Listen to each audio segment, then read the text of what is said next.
حضرت عبداللہ بن مسعود رضی اللہ تعالیٰ فرماتے ہیں کہ تعبیر سن کر دونوں نے حضرت یوسف علیہ السلام سے کہا کہ ہم نے تو یہ خواب نہیں دیکھا، تو ہم تو ہنسی کر رہے تھے۔ تو حضرت یوسف علیہ السلام نے کہا کہ اس کام کا فیصلہ تو ہو چکا ہے، اور تم سے پوچھا تھا تو میں نے تمہیں بتا بھی دیا ہے اس کو، کہ تم نے یہ خواب دیکھا یا نہ دیکھا ہو، اب یہ خبر ٹل نہیں سکتی ہے۔ تو اس میں اکثر مفسرین کے نزدیک اس واقعے کے بعد حضرت یوسف علیہ السلام جو ہے وہ 7 برس تک اور قید میں رہے، اور 5 برس رہ چکے تھے کہ یہ مدت گزرنے کے بعد جب اللہ تعالیٰ نے حضرت یوسف علیہ السلام کو قید سے نکالنا منظور فرمایا۔ اور ہوا یہ کہ قید سے کیسے نکلے، اس سے پہلے میں اللہ تعالیٰ کے کلام کو پڑھ لیتی ہوں، اس کی ترجمے کو، پھر میں آپ کو تفصیل بتاتی ہوں کہ قید سے کیسے نکلے۔ اور بادشاہ نے کہا، میں نے خواب میں 7 موٹی گائیں دیکھی جنہیں 7 دبلی پتلی گائیں کھا رہی ہیں، اور 7 سرسبز بالیاں اور دوسرے خشک بالیاں دیکھیں۔ اے درباریوں، اگر تم خوابوں کی تعبیر جانتے ہو تو میرے خواب کے بارے میں مجھے بتاؤ۔ آیت نمبر 43 میں ہے، انہوں نے کہا یہ جھوٹے خواب ہیں اور ہم ایسے خوابوں کی تعبیر نہیں بتا سکتے۔ 2 قیدیوں میں سے، اس سے اگلی 44ویں آیت بھی ساتھ ہی پڑھی ہوں، اور 2 قیدیوں میں سے بچ جانے والے نے کہا کہ اسے ایک مدت کے بعد یاد آیا، میں تمہیں اس کی تعبیر بتاؤں گا، تم مجھے یوسف کے پاس بھیج دو۔ اب یہاں تھوڑا سا میں آپ کو تفصیل بتاتی ہوں۔ اس کی ہوا یہ کہ اللہ تعالیٰ نے حضرت یوسف علیہ السلام کو 7 سال تک جو ہے وہ اس قید خانے میں رکھا۔ پھر اس کے بعد جو بادشاہ تھا مصر کا، ریان بن ولید اس وقت بادشاہ تھا وہاں پہ، تو اس نے خواب دیکھا، اور اس نے یہ دیکھا کہ جیسا کہ کلام پاک میں آیا ہے کہ 7 موٹی تازی گائیں ہیں جو 7 دبلی پتلی گائیں کو کھا رہی ہیں، اور پھر اس نے 7 سبز بالیاں دیکھی، اور پھر دوسری خشک بالیاں بھی دیکھی اس نے۔ تو اپنے درباریوں سے کہا کہ بتاؤ تو صحیح کہ اس کا کیا راز ہے۔ تو اس کے جتنے بھی جادوگر تھے، کاہن تھے، انہوں نے تعبیر بنانے والے تھے، سب نے سے اپنا خواب بیان کیا، مگر کوئی بھی ان کے خواب کا جو حل ہے وہ نہیں نکال سکا۔ تو اس پہ اچانک اس آدمی کو یاد آ گیا جو شراب پینے پہ تھا، پلانے پہ تھا، کہ ارے مجھے یہ پتا ہے کہ کیا ہوگا۔ تو اس نے کہا کہ میں بتاتا ہوں آپ کو کہ کیا ہوگا، لیکن مجھے یوسف کے پاس جانا ہوگا جو قید خانے میں ہے۔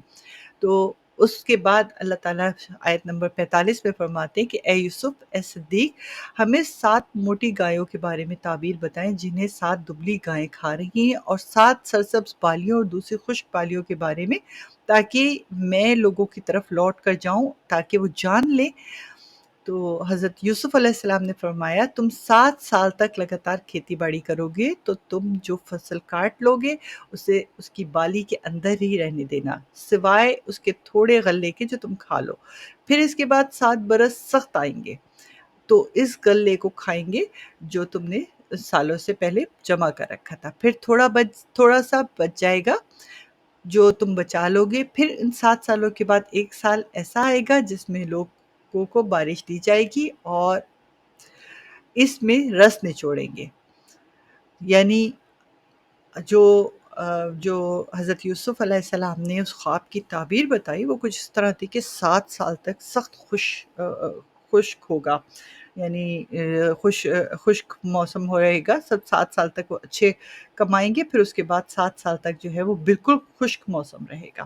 اور انہوں نے ساتھ میں جو ہے وہ حفاظتی تدابیر بھی بتائی کہ اس میں تمہیں غلہ بچا کے رکھنا ہے، صرف اتنا غلہ استعمال کرنا جتنا غلہ تمہیں ضروری ہے، باقی تم ذخائر بچا کے رکھنا، وہ اس وقت کے لیے جب 7 سال تک خشک سالی ہوگی، اور پھر جب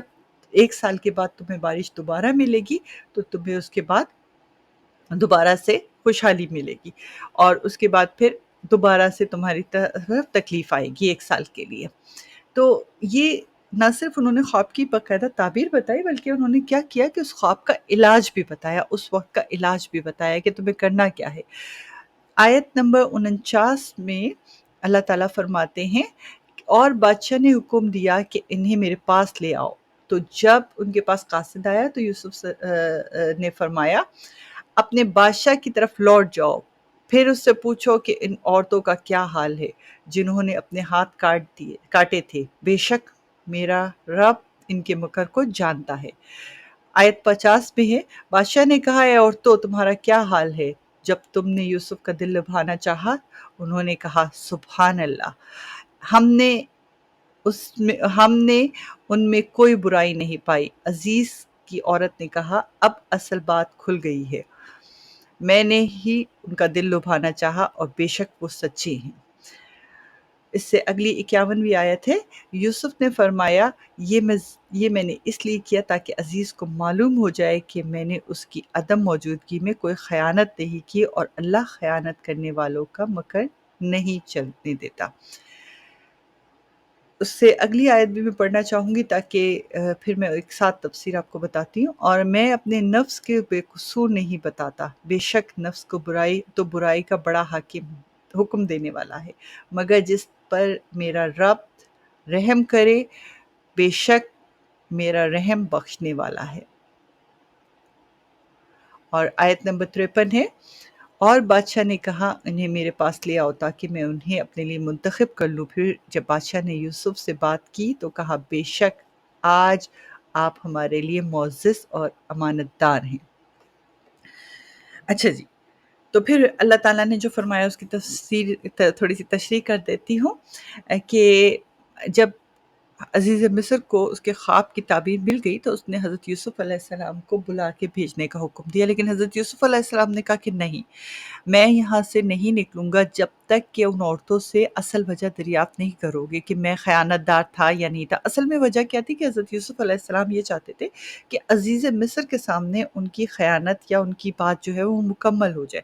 تو حضرت یوسف نے فرمایا کہ ان عورتوں کو بلایا جائے، ان سے صحیح بات معلوم کی جائے۔ تو جب یہ معلومات کی گئیں اور ان عورتوں میں زلیخا بھی شامل تھی، جب وہ مصر کے بادشاہ کے پاس آئی تو انہوں نے اقرار کیا کہ ہم لوگ غلط تھے، بلکہ یہ بالکل غلط نہیں تھے۔ جب ان کی بے گناہی ثابت ہو گئی تو بادشاہ نے انہیں بلایا اور کہا کہ تم ہمارے لیے جو ہے وہ بہت امانت دار شخص ہو اور معزز ہو، لہٰذا آیت نمبر 54 میں آتا ہے کہ یوسف نے فرمایا مجھے زمین کے خزانوں پر مقرر کر دے، بے شک میں حفاظت والا اور علم والا ہوں۔ یعنی حضرت یوسف علیہ السلام نے یہ کام لینے کی کوشش کی کہ مجھے خزانچی بنا دو۔ اس کا مطلب یہ ہرگز نہیں تھا کہ حضرت یوسف علیہ السلام اس کا کوئی فائدہ اٹھانا چاہتے تھے، بلکہ وہ علم تھا جو انہیں بادشاہ کے خواب کی وجہ سے مل چکا تھا اور جو ان کو پتہ چل گیا تھا کہ آگے خشک سالی کے سال آنے والے ہیں۔ طرح جیسے آپ کو شروع میں بتایا تھا کہ اس صورت میں یا اس قصے میں بہت اتار چڑھاؤ ہے، یعنی پہلے حضرت یوسف علیہ السلام نے اپنے بھائیوں کی تکلیف کو برداشت کیا اور اپنے بھائیوں کی دیے گئے دکھ کو برداشت کیا، اور پھر انہوں نے اپنی حسد میں آ کر ان کو ایک کنویں میں گرا دیا، اور اس کے بعد پھر وہاں سے وہ قید ہو کے یا غلام کے طور پہ مصر پہنچے اور مصر میں وہاں بک گئے، اور بہت معمولی قیمت پہ انہیں عزیز مصر نے خرید لیا۔ لیکن عزیز مصر نے اپنی اچھی خصلت کی وجہ سے ان کو بہت اچھے طریقے سے پالا، ان کو علم دیا اور بہت نیک عمل سکھائے، مگر ان کی بیوی جو ہیں وہ جب وہ جوان ہوئے تو ان کے حسن کتاب نہ لا سکیں، ان کی وجاہت کتاب نہ لا سکیں اور ان کے ساتھ بدکاری کرنے کی کوشش کی، اور پھر بعد میں عزیز مصر بھی مجبور ہو گئے اپنی بیوی کے ہاتھوں اور حضرت یوسف علیہ السلام کو قید میں ڈلوا دیا۔ اس قید میں انہوں نے 7 سال گزارے، اور اس 7 سال میں انہوں نے اللہ کی عبادت اور اپنے نفس کو قابو میں رکھا،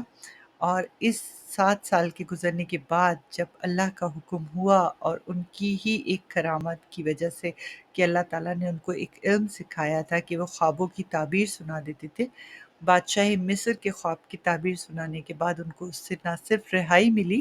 بلکہ بادشاہ مصر نے ان کو والی مصر یا خزانچی بنا دیا۔ اس سے آگے کیا ہوا اور ابھی کہانی بہت باقی ہے، لیکن میں یہ دیکھ رہی ہوں کہ ہمارا ٹائم بہت کم رہ جاتا ہے اور بات بہت تفصیل سے چلی جاتی ہے۔ میں کسی بھی قصے کو جلدی گزارنا نہیں چاہتی ہوں، میں چاہتی ہوں کہ اس کی ڈیپتھ میں رہیں، اور اگر کہیں سے ہمیں اس کے بارے میں کوئی علم ہے تو ہم اس کو تفصیل سے پڑھیں اور تفصیل سے دیکھیں۔